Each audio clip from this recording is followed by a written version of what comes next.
buenos días, pues gracias nuevamente por abrirnos las puertas de su hogar y permitirnos entrar con este programa de Tecate, Relatos y Memorias. En esta ocasión, bueno, el profe, don Emilio, otra vez estamos listos para iniciar.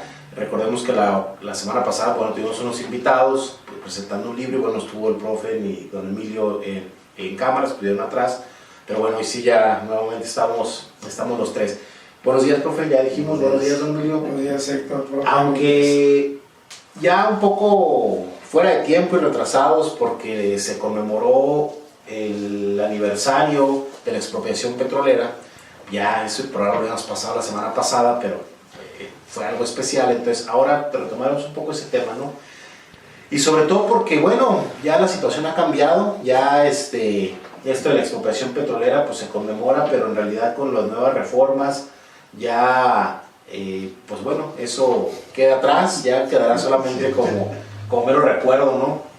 Igual en el Parque Hidalgo, pues ahí pasaremos ya a ver al monumento de Cárdenas como algo de la historia también, ya algo que... Ya hasta lo quieren quitar. Que ya está empezaron por modificarlo.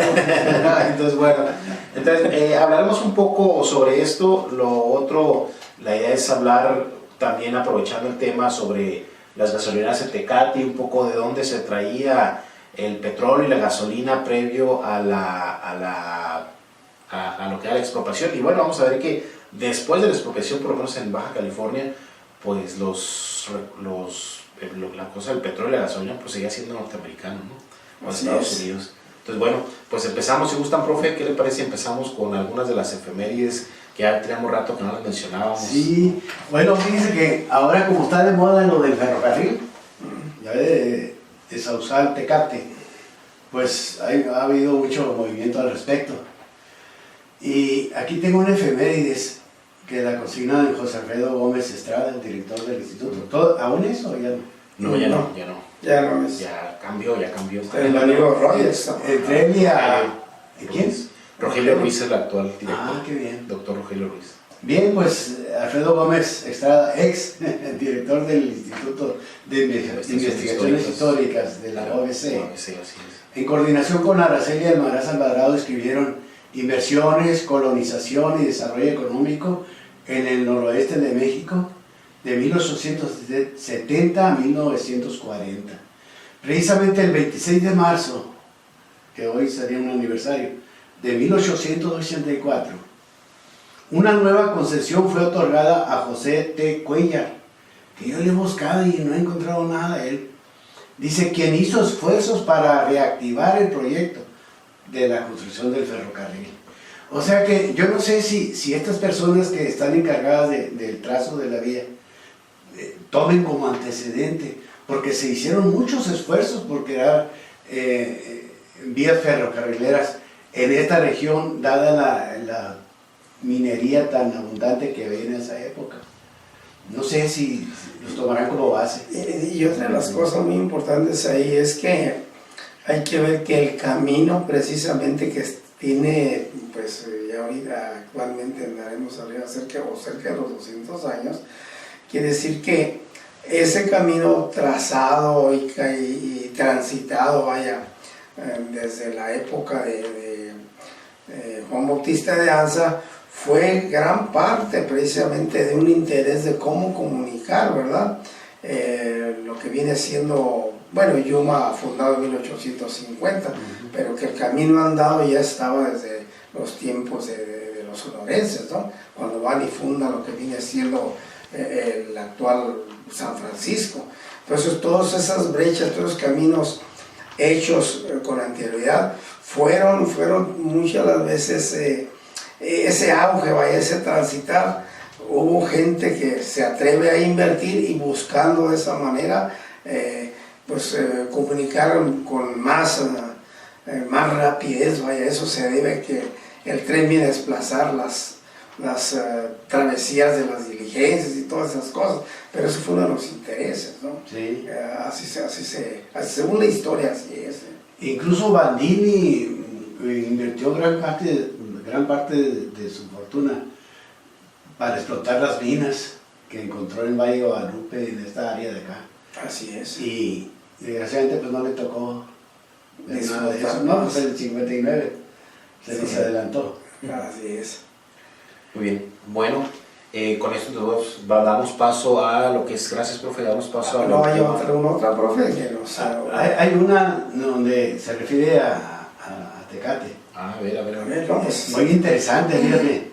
Esto viene en un artículo que lo encontré por ahí, de Roselia Bonifaz Hernández, Visión histórica de la frontera norte de México.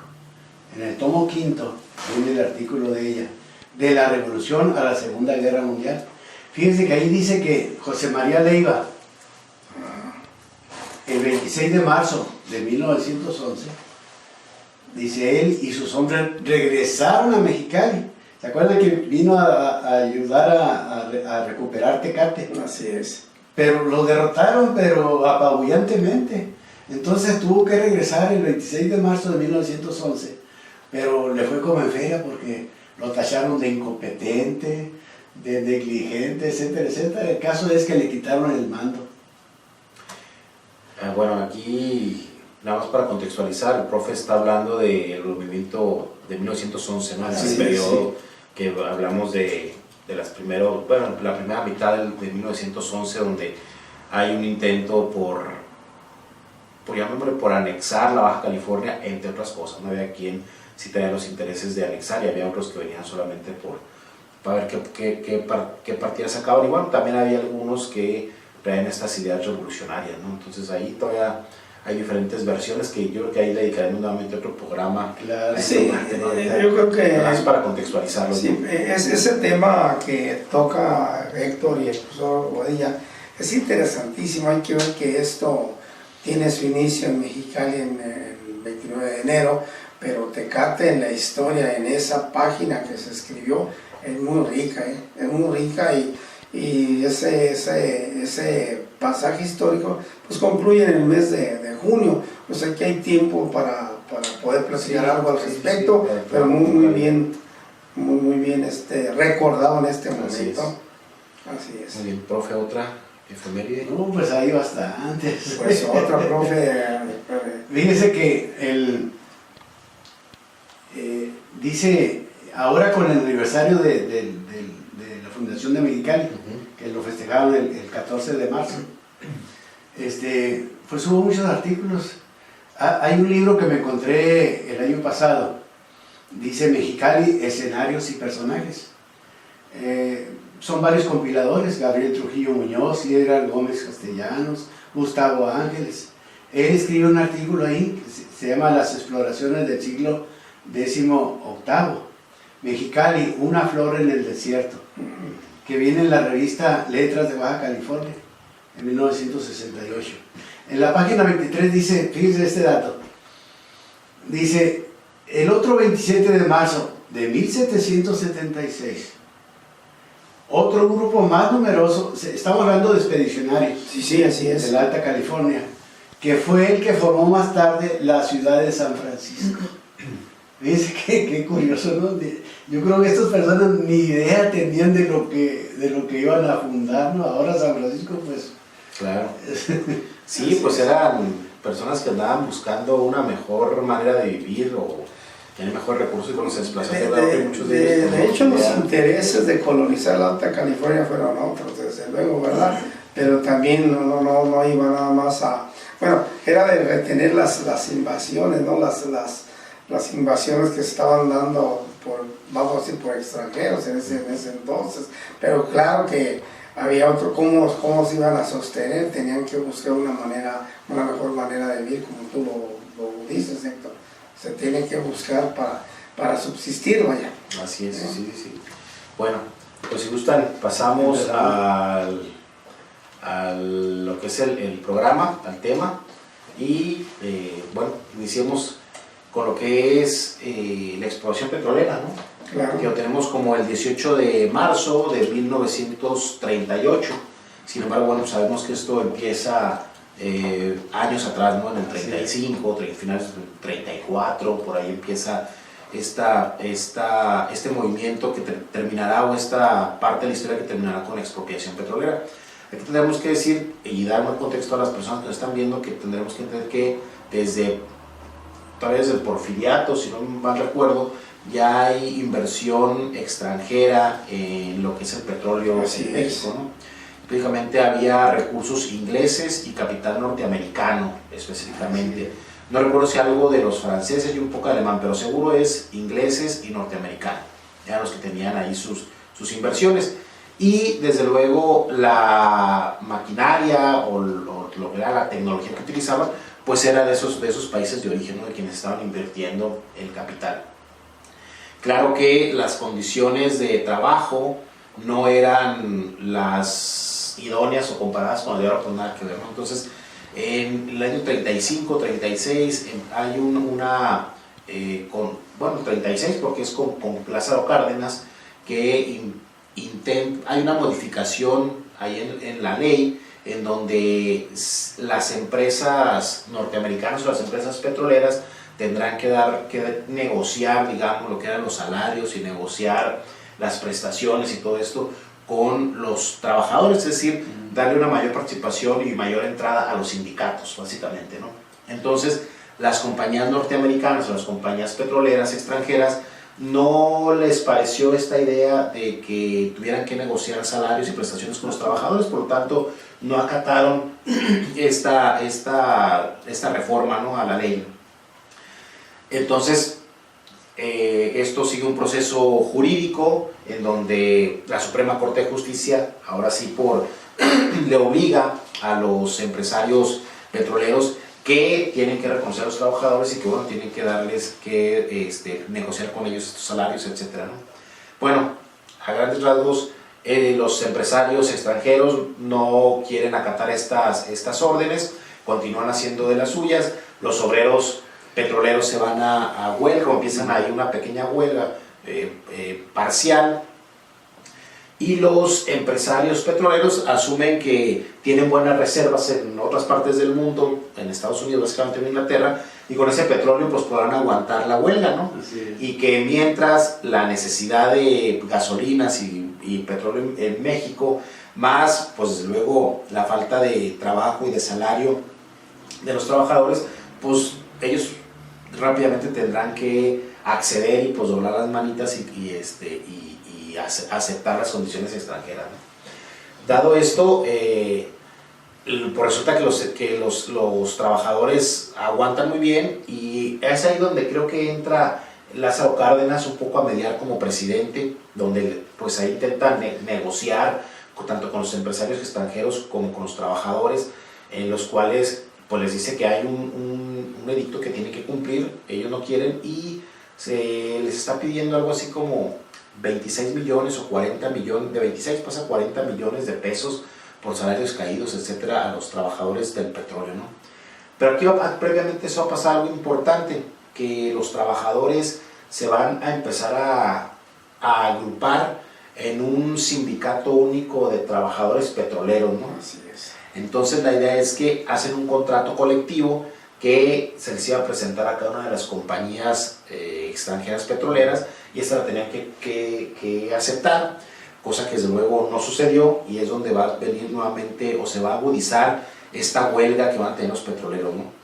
Va a empezar un movimiento de la defensa del petróleo, y de ahí también, si no me equivoco, de este grupo de defensa del petróleo y más se van a sumar los petroleros, va a haber ahí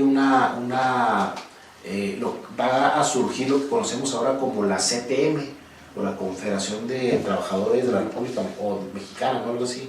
¿De trabajadores mexicanos? Sí. Entonces, pues, la CTM. Entonces, ahí va a surgir la CTM en ese movimiento, ¿no? En ese movimiento surge. Bien. Bueno, si gustan, aquí lo dejamos y vamos a nuestra primera cápsula del programa y regresamos con el programa, con el tema.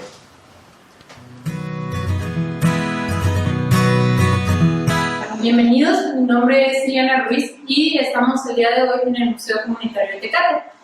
Lo que vamos a explicar es un poco lo que es la pintura, que nos habla más que nada acerca de la cultura de los Kumeyaay.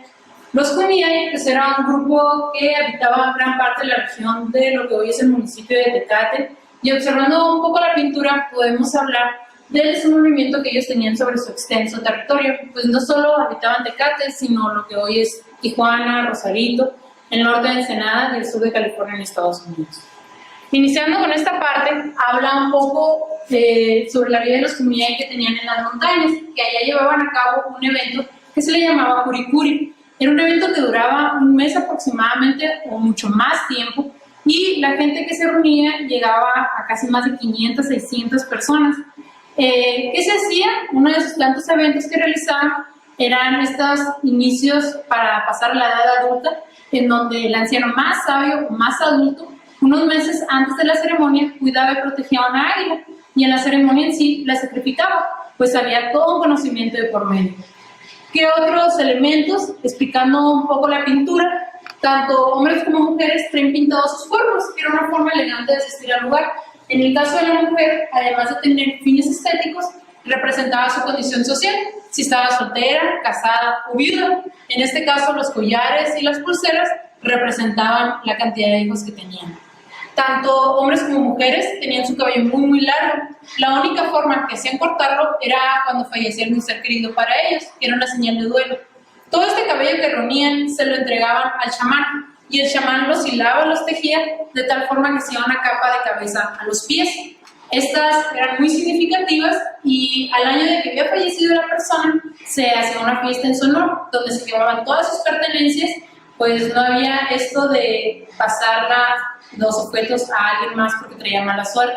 Entonces, a partir de ahí, tampoco se volvía a nombrar el nombre de la persona, porque no dejaba descansar el alma. Y en cuanto a los instrumentos musicales que traen consigo, tenemos un caparazón de tortuga, tenemos algunos gules o calabaza silvestre, que tenemos representados aquí mismo también, los que tenemos del este lado. Al mismo tiempo, también realizaban instrumentos musicales con la pezuña de los venados o con el mismo barro. En cuanto a la vestimenta, vemos hombres y mujeres, bueno, en el caso de los hombres, un taparrabo hecho de cuero de animal, y que alrededor se colocaban huesos de animales, pensando en que esto traía muy buena suerte o como instrumentos de buena suerte. Y en el caso de la mujer, eran faldas hechas de fibra de agave o eran con corteza, con la palma seca de las palmas. Tenemos estos materiales, que es fibra de agave. Digamos que al momento que ya está deshidratado, se deshebra todo, se deshila todo, y esto se va a acordalar o trenzar de cierta forma para hacer los diversos materiales que les voy a mostrar, como lo es las sandalias, que las sandalias las utilizaban solamente en las montañas o en el desierto para proteger sus pies, pensando en que no eran tan delicados en los pies como nosotros, pues tenían sus pies un poco más callosos. Y tenemos las redes más chiquitas o más grandes, dependiendo de su utilidad, para la caza o para la pesca o la recolección. En cuanto a instrumentos de caza o herramientas de caza, tenemos este que tenemos por este lado, que es muy similar al boomerang, y que este comúnmente se le llama como piruc o pirugui, que era para la caza de animales pequeños como el conejo, la liebre o el ratón de campo, y pues le dabas al animal, lo noqueabas y ibas con él y lo matabas, ¿no? Ya, para quedar.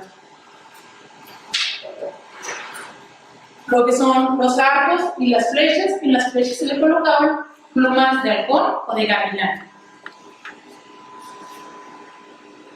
Pasando por este lado, tenemos una canasta de hojas y ramas de sauce.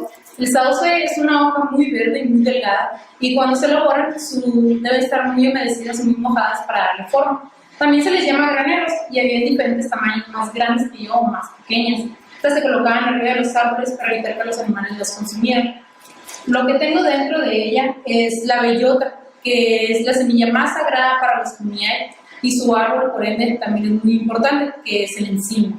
Que en la localidad habrá árboles que tienen más de 500 años o muchos más años. ¿Qué se prepara con la bellota? Un famoso atole de bellota, y que en resumidas cuentas, ¿cómo se elabora? Pues hay que moler la semilla, le quita su cáscara, lo que es su semillita se pulveriza hasta que se haga una harina muy fina. Esta la vas a lavar varias veces con agua caliente y con agua fría para quitarle su sabor amargo. Entonces la vas a colocar a hervir y la vas a dejar reposar. Antiguamente se acompañaba con toda una variedad de de carnes. Hoy actualmente se puede acompañar en tortillas de harina, azúcar y miel. Era tan importante el atole de bellota que en ciertas ceremonias era lo único que consumían semanas anteriores. En cuanto a lo que tengo de este lado, son los famosos platones que se les llaman charwil o sahuiles. Vemos diferentes diseños, diferentes colores, pero el color que más sobresale es el color café clarito, que es del junco. El junco es de color verde, nada más que tú al cortarlo, a los días se empieza a aclarar. Y en cuanto al color negro y el color café oscuro que se encuentran en otros platones, es un proceso aparte que se tiñe. El negro es con tizne o con carbón y el color negro con tizne, ¿no? Sí, con tizne. Bueno, aquí vemos un poco de cómo sigue esta tradición de elaborar estos platones y no solamente estos trabajos, sino lo que es las ollas de barro, lo que viene a ser su cultura en sí misma, la transmisión de conocimientos al paso de las generaciones. Y por último, para explicar esta parte de la pintura, vemos que los nativos se trasladaban a la parte de las costas en la época del invierno y que era para aprovechar la calidez del clima. Vemos algunos tipos de plantas que es conocida como siempre viva, que la siempre viva es una planta que pareciera como una lechuga abierta y sus hojas son hidratables. Vemos algunas variedades de mariscos que están pescando, algunas conchas, almejas. En el caso de las algas, como está representada en parte de la pintura, las algas se comían frescas o se preparaban en algún tipo de caldo. Y también vemos que los hombres están cazando. ¿Qué tipo de mamíferos cazaban? Focas, lobos marinos, nutrias del mar, ballenas. Pensando en el caso de las ballenas, en las más pequeñas, ¿no? Y ¿qué se aprovechaba de estos animales? Los huesos para herramientas, la carne, la vejiga y los cueros, estos dos últimos para almacenar agua. Y ahora sí terminamos. Espero que haya sido de su agrado y hayan conocido gran parte de la historia de la Baja California, enfocándose a la historia de los comida. Bien, bueno, pues regresamos para continuar con el tema del día de hoy, que es, bueno, la expropiación petrolera, ¿no? Bueno, decíamos que se va a formar esto que conocemos como la CTM y, bueno, también el Sindicato Único de Trabajadores Petroleros, ¿no?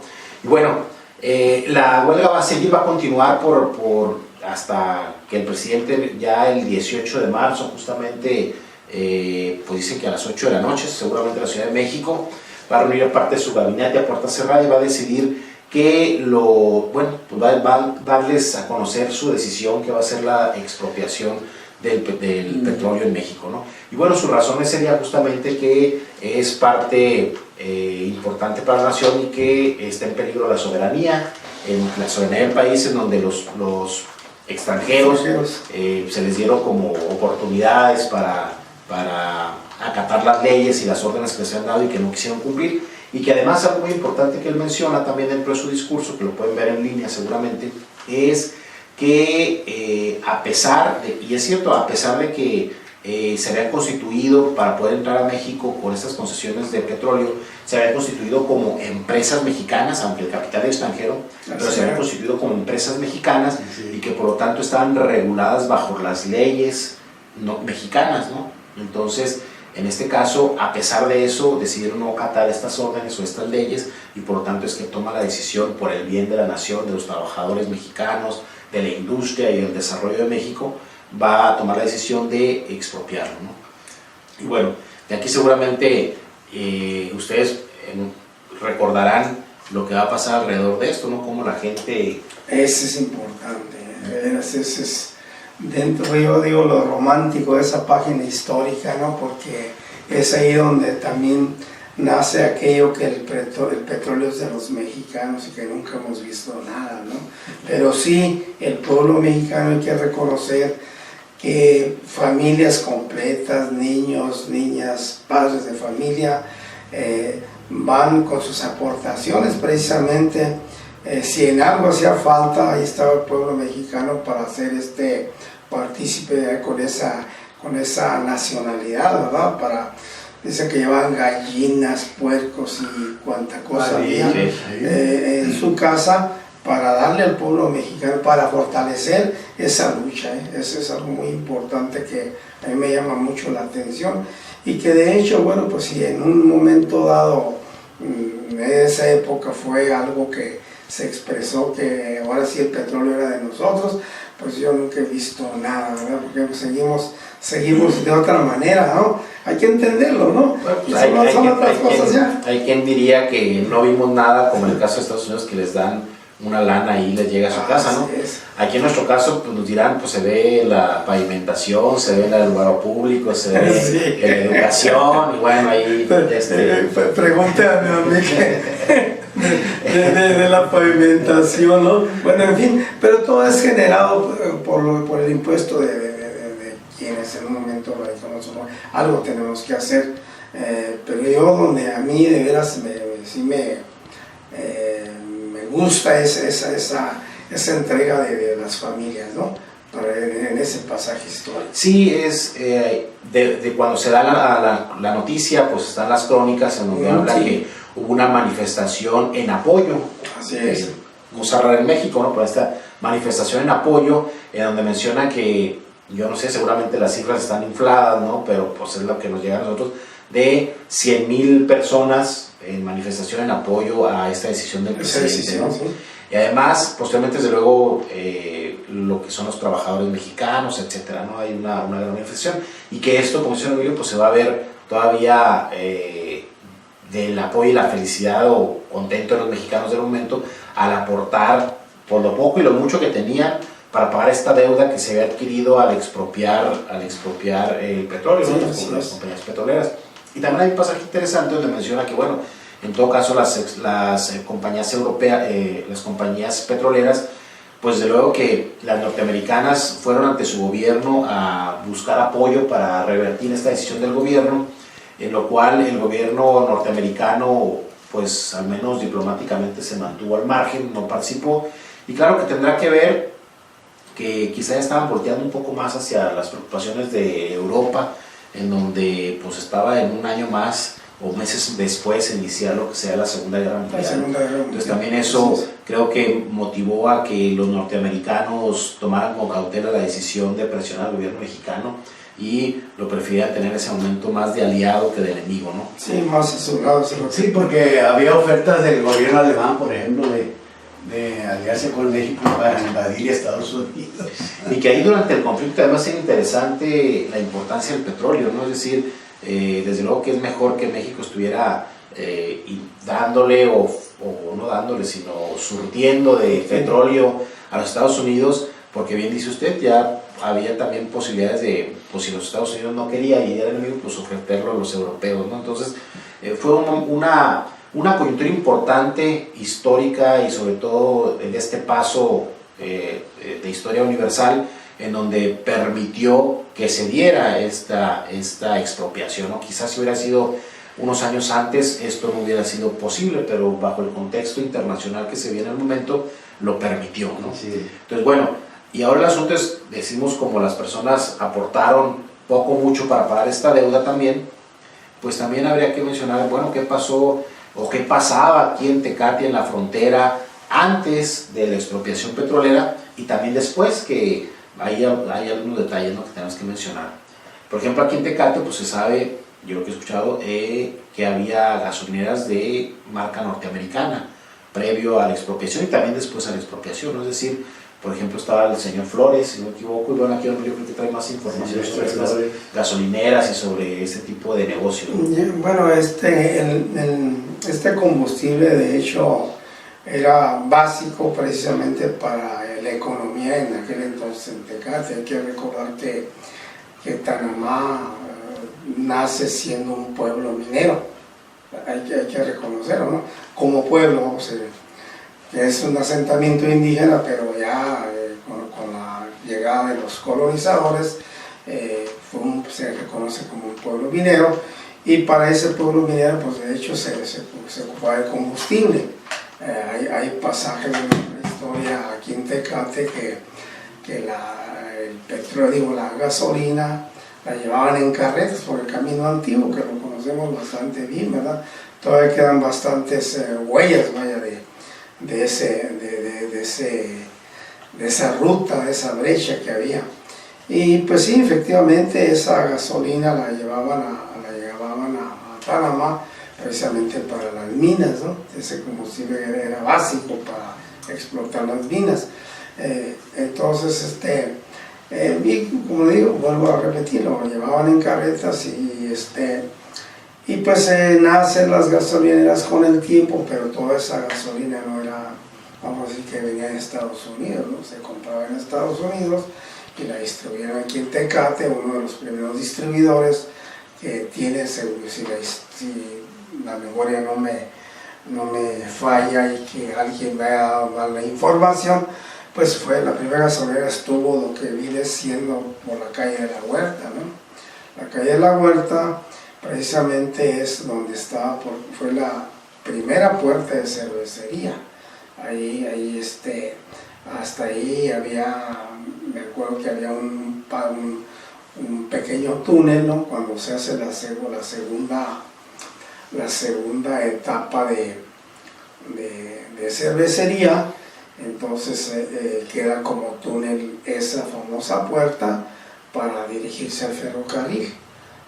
Hay que decir que esto llega, esto se hace porque era el lugar donde había que abordar el ferrocarril, y esa calle precisamente llegaba hasta el ferrocarril. Yo creo que en este momento vamos a hacer un pequeño descanso, una nueva cápsula, ¿verdad?, para dar paso a lo que se les va a presentar.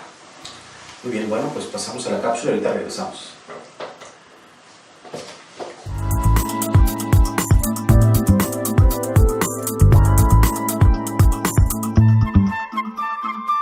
La historia del ferrocarril San Diego, Arizona comienza en 1907 con un hombre llamado Edward Harriman. Este hombre era el administrador del Southern Pacific y él decidía hacer una línea de ferroviaria hasta San Diego, por lo cual pide ayuda a un acaudalado hombre de negocios llamado John Sperkles, quien comienza la construcción con la ayuda del Southern Pacific. Sin embargo, en 1909 muere Edward Harriman, por lo cual la nueva administración del Southern Pacific decide no apoyar la construcción del San Diego, Arizona, y John Sperkles debe de continuar la construcción con sus propios fondos. Sabemos que esta construcción fue muy difícil, por lo cual a este ferrocarril se le conoce como el ferrocarril imposible. La construcción del ferrocarril fue difícil y lenta debido a problemas financieros, técnicos y políticos en ambos lados de la frontera. Y por su parte, la ruta atraviesa montañas y cañones tanto de Baja California como de San Diego.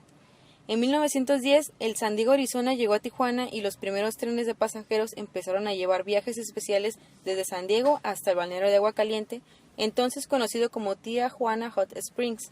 Con motivo de la Revolución Mexicana, durante 1911, 1912 y 1914 se detuvo la construcción del ferrocarril en Tijuana, por lo que la gente empezó a llamarlo la locura de Sperkles.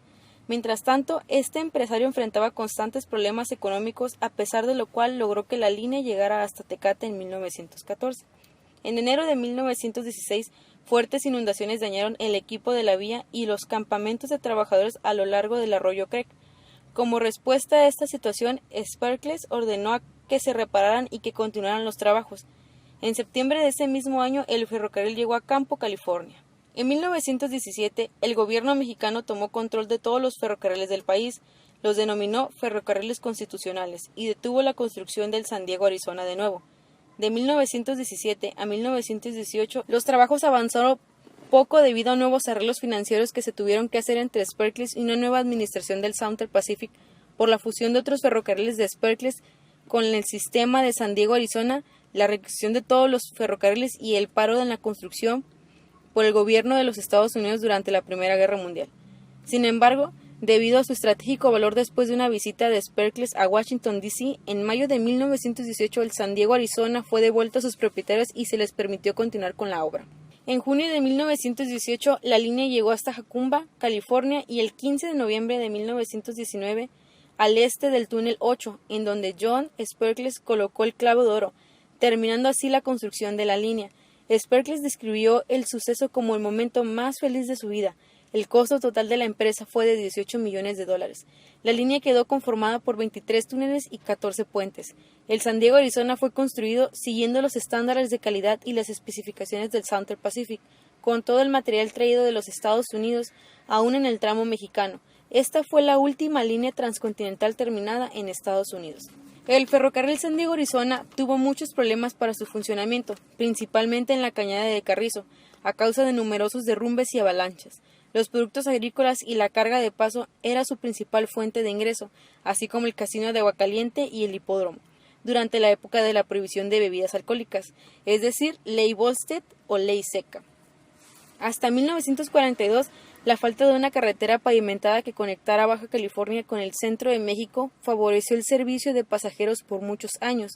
Los anuncios que exaltaban el paisaje de la cañada de Carrizo, sus enormes perforaciones, su ligera atmósfera excepcional y su continuo diseño natural atraían innumerables turistas. Así la línea sirvió a San Diego tanto para transporte de pasajeros como para carga durante varias décadas. En 1926 muere John Sperkles. En 1927 y 29 las lluvias destruyeron grandes cantidades de vías. En 1932, sus herederos vendieron su parte del San Diego, Arizona al Southern Pacific, que poseía la otra mitad. De esta manera, el ferrocarril se convirtió en el San Diego, Arizona Eastern. En 1933, esta línea pasó a ser subsidiaria del Southern Pacific. En 1951 se suspendió el servicio de pasajeros y en 1963 el servicio mixto de tren Tijuana-Tecate dejó de funcionar. En 1970, el Southern Pacific renunció a las 44 millas del Tijuana-Tecate a favor del ferrocarril Sonora-Baja California S.A.D.C.B. En 1976, el huracán Caitlin destruyó grandes secciones de vías y puentes en la sección del desierto. Posteriormente, inundaciones, deslaves e incendios originaron que se cerraran 3 túneles. El Southern Pacific trató de abandonar la línea en 1978, pero no logró la aprobación de la Comisión Interestatal de Comercio. En 1979, el Metropolitan Transit Development Board compró la compañía de ferrocarril San Diego, Arizona, en condición restaurada sin el segmento del Placer City, el centro que fue conservado por el Southern Pacific. Desde entonces, varios operadores pequeños han manejado la línea original del San Diego, Arizona. El Metropolitan Transportation Development Board utiliza el segmento de San Diego San Isidro para el trolley de San Diego. El actual usuario del tramo en San Diego es el ferrocarril San Diego e Imperial Valley, que junto con Carrizo George lleva carga desde el centro de San Diego hasta Tijuana y Tecate, incluyendo cebada a la planta de la cervecería Cuauhtémoc Moctezuma en Tecate. Hola chicas. Hola. ¿Podrías decirme cuál es tu nombre y de dónde nos visitan? Que me llamo Cintia Güero y nos visitamos. Y los visito de Tijuana. De Tijuana. Uh-huh. ¿Habías venido alguna vez a la estación de ferrocarril? No, es la primera vez que vengo. ¿Y conocías algo acerca de esta estación? Sé que fue fundada en 1915 y que es patrimonio cultural de aquí de Tecate. ¿Algo más? Es todo lo que sé de ella. De hecho, por eso veníamos a investigar más sobre ella. ¿Les gustaría volver aquí y tener un recorrido sobre esto? Sí, de hecho por eso veníamos también, para que nos dieran un recorrido para esto.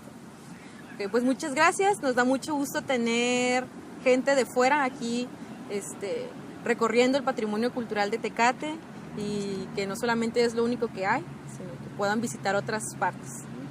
Y bueno, esta fue la historia del ferrocarril. Esperemos les haya gustado y también esperamos que se den una vuelta por este hermoso lugar, que vengan y conozcan, y actualmente se están dando recorridos turísticos, así que no dejen de venir a este lugar.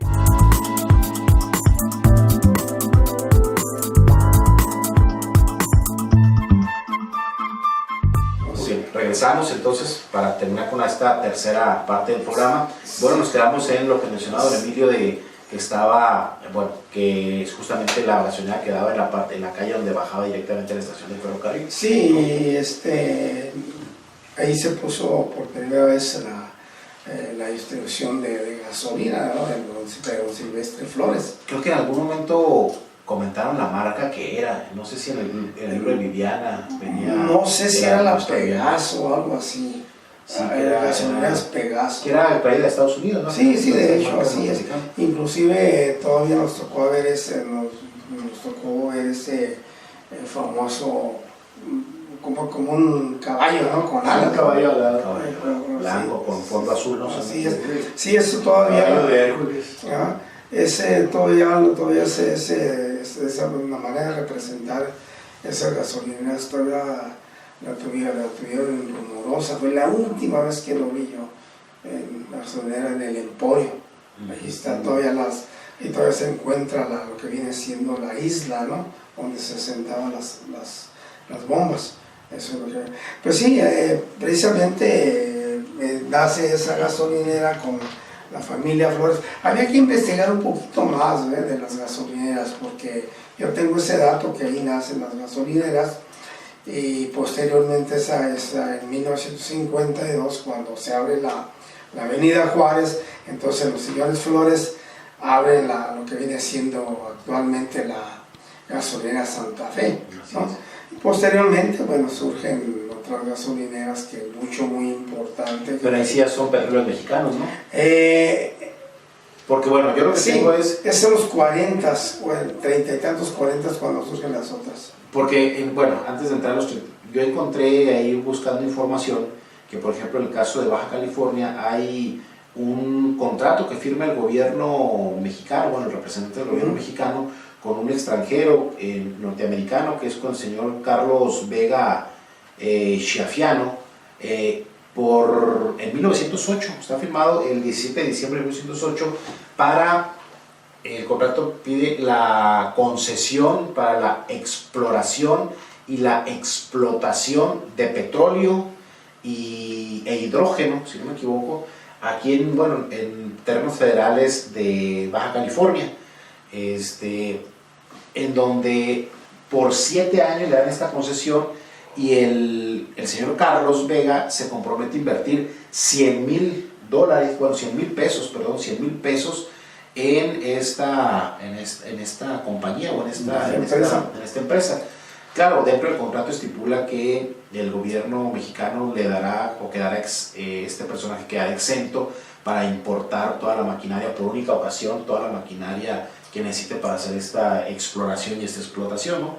Y que también, además, se comprometía esta persona a rendirle un informe anual al gobierno mexicano, ¿no? Ese es uno de los que encuentro en 1908, todavía estamos hablando del periodo de Porfirio Díaz, sí, ¿no? Con Porfiriato. Y ya en el periodo revolucionario, digamos, o ya del periodo de la revolución, hay también un informe, y me pareció muy interesante, del 31 de diciembre de 1917, en donde un personaje que no dice su nombre porque es un agente secreto del gobierno mexicano, radicado en Estados Unidos y que depende del Consulado de México en Caléxico, va a pasar un informe, no sé si era trimestral el informe o anual, pero el asunto es que le pasa un informe al representante del gobierno, en donde le habla, básicamente el informe en realidad está hablando de los periódicos, de un periódico que se empieza a publicar en Caléxico y en San Diego, pero ahí en unas líneas finales, en 2-3 líneas al final, menciona que el coronel Esteban Cantú tuvo una reunión en San Diego con empresarios capitalistas, habla él, con el objetivo de charlar, platicar, sentar las bases sobre una concesión para abrir una compañía de dinero o de capital norteamericano o americano aquí en la Baja California, porque al parecer habían encontrado yacimientos de petróleo en Tecate, ¿no? Así es. En la municipalidad de Tecate. Entonces querían organizar esta compañía para tener la concesión de la explotación, de la exploración, etcétera, de este petróleo, de estos yacimientos, ¿no? Sí. Usted había mencionado por ahí unos datos. Sí, es muy importante lo que acaba de comentar Héctor. Eso es en el 17, antes Sí, es previo a la expropiación petrolera. Sí, pero aquí hay algo también, ¿verdad? Lo que habíamos comentado, que las minas empiezan en 1890, 1890 en Panamá, y ya se utilizaba ese combustible, ¿no? Y que era traído de Estados Unidos. Pero el término de las minas, del periodo minero, pues todavía está a los 30 y tantos en Panamá. En todo ese periodo, sí, el combustible viene de Estados Unidos. ¿Sí? Habíamos hablado del señor Flores, ¿verdad? Que por su gasolina, bueno, ya sería un estudio más profundo de las gasolineras en Tecate, pero sí, todo el producto viene de Estados Unidos. Ahora, respecto a lo que tú comentas, es muy interesante, estando haciendo, bueno, una de las tantas veces que fui al Archivo General de la Nación, encontré en unos documentos primordiales, hablan precisamente de eso, de un hallazgo de petróleo en Tecate. Entonces me llamó mucho la atención, ¿verdad? Que Tecate es un lugar petrolero, hay que ver, pues, todo eso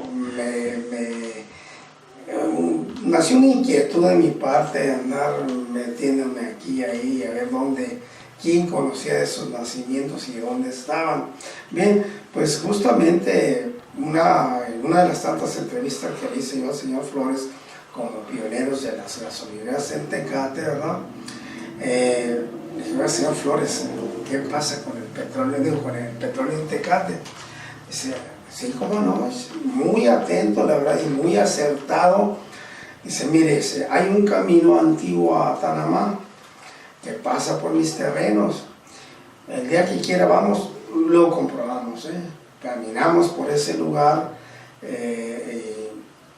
Dice, mire, en esta zona, en esta región, dice, por aquí era el paso para Tanamá. Bueno, estaba el del Carrizo, pero eran los más directos. Bien. Ahí en la parte alta, donde viene siendo el aeropuerto, donde está hecho ahorita, seguro si por ahí pasaba el camino. Me tocó recorrerlo precisamente cuando estaba virgen en todos esos lugares, ¿no? Son trabajos que hice de campo, lo comprobé. Entonces, su edad y lo que él tuvo en su tiempo para hacer investigaciones. Era un hombre muy preparado, hay que entenderlo. Tuve la oportunidad de entrevistarlo varias veces y resulta que dice, mire, ahí donde lo voy a llevar, en esa zona, se veía que había humedad, pero una humedad negra, ¿no? Una humedad negra. Y en los tiempos de nevadas, que estaba muy nevado, hacía mucho frío, se hacían unas bolas negras, y ahí precisamente los mineros llevaban ese material y les servía de combustible. Entonces está comprobado por ese testimonio que era precisamente la aviación, ¿verdad? Lo que viene siendo ahora la aviación, que ahí eran los nacimientos. O sea, yo no he encontrado otro lugar, al menos ni bibliográficamente, ni hay un testimonio más de ese testimonio. Sí, seguramente lo que sucedió es que quizá los yacimientos sean muy pocos, muy pobres, y bueno, no vale la pena invertirle, ¿no? Quizá, claro. Es lo más seguro que haya pasado, ¿no? Pero bueno, también habría que decir, ya para ir cerrando el programa, que con esto de la expropiación petrolera, desde luego, por encontrarnos en el lugar donde estábamos con frontera con Estados Unidos, no fue así mágico que en el 38 expropiaron en marzo, y a partir de ahí ya el petróleo mexicano se empezó a repartir petróleo y combustible a todo México, ¿no? En realidad seguramente fue un proceso largo, y lo podemos ver porque, bueno, en el caso de Baja California todavía encontramos documentación que en los 40, sobre todo por ejemplo en el 40, en donde están ya entrando ya está la Segunda Guerra Mundial, Estados Unidos cancela o prohíbe la exportación de petróleo y de gasolinas hacia México, seguramente, específicamente, ¿no? Y la población, sobre todo los empresarios, ejidatarios, campesinos de esta región, pues van a levantar la voz y a pedirle al gobierno mexicano que intervenga, porque al no pasar el combustible del petróleo entraba aquí en un problema, en una recesión. Bueno, había un problema económico aquí, ¿no? ¿Por qué? Porque justamente la maquinaria, todo lo que ocupábamos, o lo que ocupaba gasolina, petróleo, pues era traído de Estados Unidos, ¿no? Entonces, aunque ya existían petróleos mexicanos como tal, pero era una empresa que, bueno, apenas estaba seguramente haciendo la infraestructura o creciendo en cuanto a infraestructura, y por lo tanto no llegaba hasta lo que era, por lo menos Baja California, quizá la parte fronteriza, ¿no? Y eso repercute en Tecate también, repercute en Tecate porque precisamente los pioneros del ladrillo trabajaban con combustible, y me estoy refiriendo a los hermanos Poloni. Sí, Entonces, sí va a ser una preocupación, estoy hablando del 31 de julio cuando se da esta noticia, una preocupación no solamente para los tecatenses, sino para la región en general, que se abastece de combustible y de petróleo de Estados Unidos, ¿no? Entonces, a pesar de que ya había una expropiación y a pesar de que ya había una empresa mexicana de petróleos mexicanos, pues esto continuaba, ¿no? Es decir, esta región se seguía abasteciendo principalmente de petróleo y de gasolina en Estados Unidos. Y seguramente lo que dijimos, habrá todavía empresas norteamericanas, bueno, se estará importando petróleo y gasolina, sobre todo de aquellos, y estas empresas gasolineras pues continuarán importando esta gasolina pues hasta ya seguramente entrados algunos años, ¿no? Ya después de la Segunda Guerra Mundial y, sí, y ya empezará ahora sí a llegar la infraestructura y el petróleo de petróleos mexicanos, la gasolina de petróleos mexicanos hacia esta región, ¿no? Pero ya será mucho más adelante. Justamente, como usted menciona, ya cuando viene seguramente otro apogeo de gasolinas aquí en Tecate, ¿no? De gasolineras aquí en Tecate.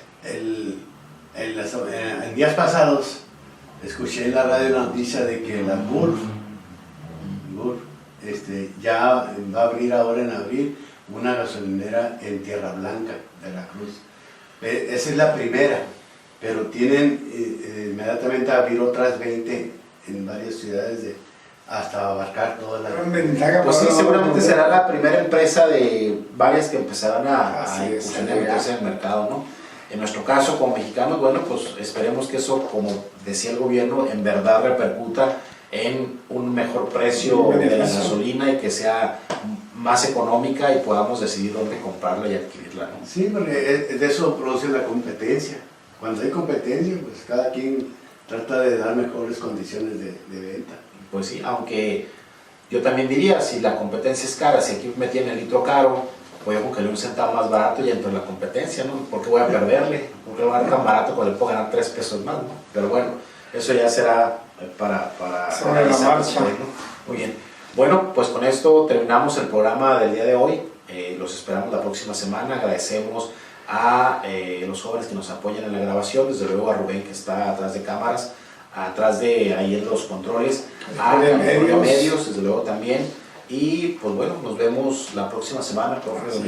Mediante. Bien, hasta luego, que la pasen muy bien.